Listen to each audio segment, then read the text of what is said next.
అక్క ఏంటి చాలా యాక్టివ్ గా హడావిడిగా పనులన్నీ చేసేస్తున్నావు? ఆ ఇంట్లో శుభకార్యం పెట్టుకుని యాక్టివ్ గా ఉండకుండా నీలా మొద్దులా ఉండమంటావా? అయినా ఏమైనా పనులు చేద్దామనుకుంటే నీకే పని కూడా చేతి కాదు.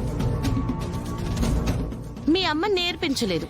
నేనే కనుక మీ అమ్మ స్థానంలో ఉండుంటే కాళ్ళు చేతులు విరగొట్టి అన్ని పనులు నేర్పించేదాన్ని. కరెక్టేలే అక్క. ఇప్పుడు పనులు నేను నేర్చుకోకపోతే పోయేదేమీ లేదు.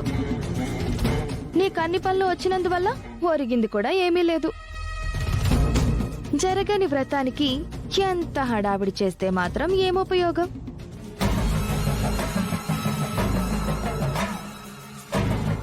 ఏంటి జరగని వ్రతమా? అవును, ఇవాళ ఇంట్లో సత్యనారాయణ స్వామి వ్రతం చేస్తున్నారు కదా, అది జరగదు.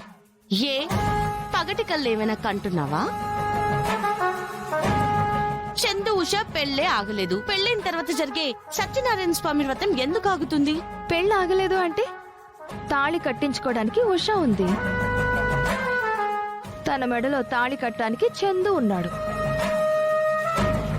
కానీ ఇప్పుడు సత్యనారాయణ స్వామి వ్రతం అంటే కొత్త దంపతులు ఇద్దరు పూజలో కూర్చోవాలి కదా. కూర్చుంటారు.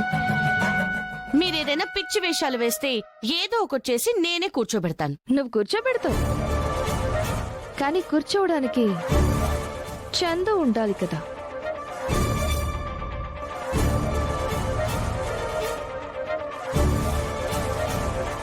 చందు ఇంట్లో లేడు, ఫారిన్ వెళ్ళిపోయాడు.